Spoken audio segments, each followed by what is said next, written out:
kembali bertemu dalam materi pembelajaran bahasa Indonesia kelas 11. Kali ini merupakan lanjutan dari materi kita minggu lalu, yaitu informasi dalam teks ceramah.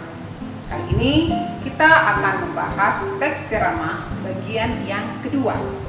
Masih ingat kan adik-adik? Kalau ceramah adalah suatu kegiatan penyampaian pesan yang mempunyai tujuan untuk memberi nasihat. Ingat ya adik-adik ya, memberi nasihat. Oke adik-adik, selamat mengikuti. Masih ingat kan apa yang dimaksud dengan ceramah? Ini penting karena ini merupakan dasar bagi kita untuk melanjutkan ke materi bagian kedua ini. Ayo coba diulang. Ya, ceramah adalah suatu kegiatan menyampaikan pesan yang mempunyai tujuan untuk memberi nasihat, petunjuk maupun petuah kepada pendengar secara lisan. Dan kita pada hari ini akan sampai pada indikator yang kedua, yaitu menulis kerangka teks ceramah sesuai dengan topik yang dipilih dengan memperhatikan isi, kebahasaan, dan topik dalam teks ceramah. Tujuan teks ceramah adalah informasi atau instruktif, artinya memberikan informasi sehingga pendengar dapat memahami atau mengerti isi informasi dengan benar dan jelas. Tujuan teks ceramah yang kedua adalah persuasif, artinya teks ceramah bertujuan mengajak pendengar supaya pendengar mengikuti pembicara untuk melakukan sesuatu ke arah yang lebih baik lagi. Yang ketiga, argumentatif, artinya teks ceramah bertujuan untuk meyakinkan pendengar mengenai sesuatu hal. Selanjutnya adalah tujuan deskriptif, yaitu menggambarkan, melukiskan suatu keadaan tertentu. Seterusnya adalah tujuan rekreatif, artinya teks ceramah bertujuan menghibur agar pendengar merasa puas dan disenangkan. Kemudian adalah tujuan naratif, yaitu tujuan untuk menceritakan sesuatu hal kepada pendengar. Selanjutnya kita sampai pada bagian kaidah kebahasaan dalam teks ceramah. Masih semangat kan adik-adik? Kaidah yang pertama, teks ceramah menggunakan kalimat simpleks, kalimat tunggal, dan kalimat kompleks atau kalimat majemuk. Teks ceramah menggunakan kata kerja mental, misalnya memprihatinkan, meyakinkan, dan lain-lain. Teks ceramah juga sifatnya harus bersifat deklaratif dan imperatif atau persuasif, bersifat ajakan. Teks kebahasaan untuk ceramah juga menggunakan kata-kata yang menunjukkan hubungan argumentasi sebab akibat satu dengan yang lainnya.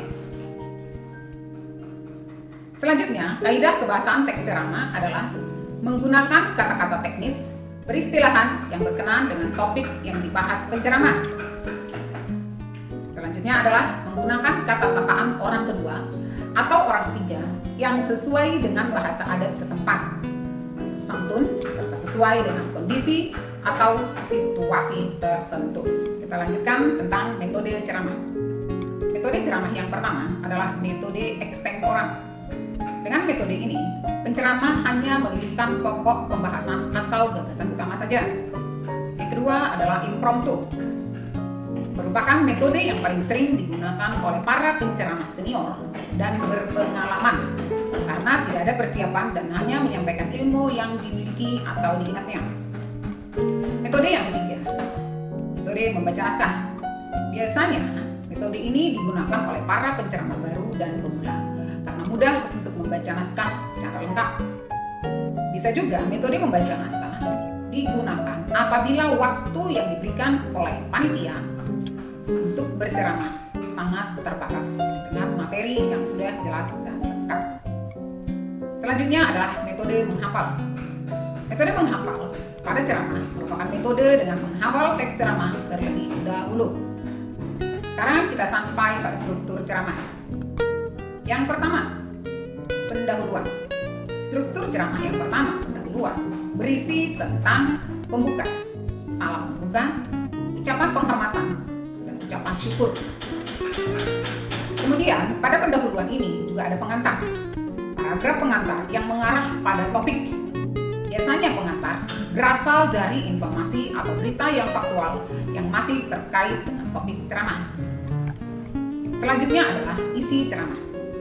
Isi ceramah berupa inti paparan dari penceramah, pandangan umum, ilustrasi dari materi yang disampaikan. Juga isi ceramah berisi tentang gagasan, ide besar yang ingin disampaikan kepada pendengar, dan kemudian dapat dikembangkan ke dalam subtopik. Yang terakhir dari struktur ceramah adalah penutup, berupa simpulan, ucapan permintaan maaf, dan salam penutup. Selanjutnya kita sampai pada contoh teks ceramah. Contoh yang Ibu gunakan adalah contoh teks ceramah menggunakan naskah ya. Hal ini untuk efisiensi waktu dan agar kamu bisa melihat berdasarkan strukturnya. Ceramah kali ini Ibu beri judul Semangat Belajar Mandiri 2020. Puji syukur kita panjatkan kehadirat Tuhan yang Maha Kuasa, karena berkat kasih dan anugerah-Nya lah kita sehat sampai hari ini dan kita bisa kembali bertemu dalam pembelajaran bahasa Indonesia. Adik-adik pelajar Indonesia yang berbahagia, terkhusus siswa pelajar Indonesia kelas 11, berikut kakak akan menyampaikan ceramah dengan tema Semangat Belajar Mandiri 2020. Adik-adik pelajar Indonesia, mungkin bagi sebagian dari kita, belajar secara online atau daring atau yang kita kenal sekarang dengan istilah PJJ, pembelajaran jarak jauh, sebelumnya merupakan sesuatu yang masih baru. Namun sejak pertengahan Maret 2020, tepatnya sejak merebaknya penyebaran COVID-19 hingga saat ini, istilah PJJ dengan pembelajaran online menjadi sesuatu yang akrab di telinga kita. Pembelajaran online dilakukan dengan memanfaatkan teknologi khususnya internet. Pembelajaran ini dilakukan dengan sistem belajar jarak jauh dengan menggunakan media, baik media cetak atau modul maupun non-cetak, audio atau video atau komputer, internet, siaran radio, dan siaran televisi. Adik-adik pelajar Indonesia, khususnya siswa kelas 11 yang kakak kasihi, pada pembelajaran online, peserta didik dituntut untuk lebih mandiri dan lebih aktif. Karena apabila siswa kurang mandiri, pembelajaran online akan menjadi kurang efektif.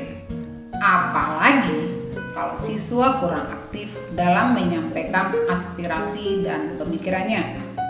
Hal demikian dapat mengakibatkan pembelajaran yang menjenuhkan. Adik-adik, bila pembelajaran menjenuhkan, tentu proses transfer ilmu yang diharapkan tidak dapat berlangsung secara optimal. Adik-adik pelajar, jika seorang siswa mengalami kejenuhan dalam belajar, maka kemungkinan besar siswa tersebut tidak akan memperoleh kemajuan dalam hasil belajar.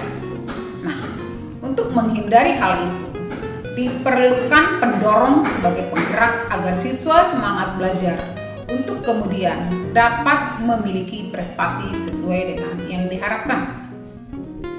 Adik-adik yang terkasih, semangat belajar dapat dimiliki dengan meningkatkan motivasi belajar sebagai sebuah penggerak atau pendorong yang dapat membuat seseorang akan tertarik untuk belajar, sehingga siswa yang bersangkutan akan belajar secara terus-menerus dan lebih mandiri dan makin mandiri walau dengan sistem online.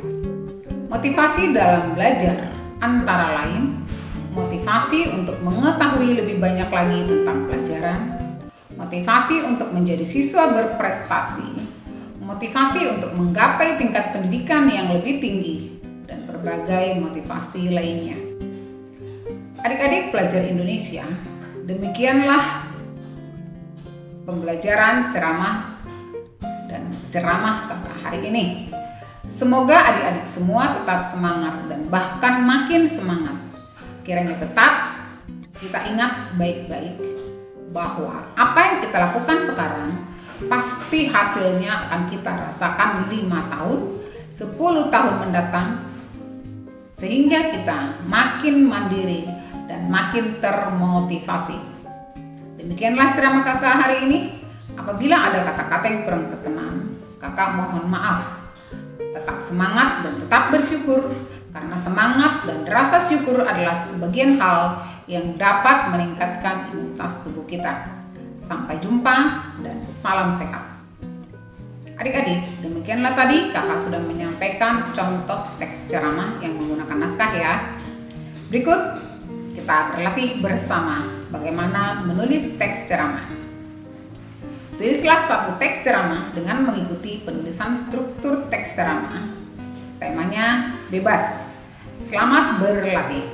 Teriring salam, tetap semangat, dan salam sehat. Kita sudah selesai membahas informasi dalam ceramah bagian yang kedua. Oke adik-adik, jangan lupa kita harus dan akan terus berlatih agar kita bisa. Hari ini kita berlatih membuat informasi dalam ceramah. Selamat berlatih dan salam pelajar Indonesia.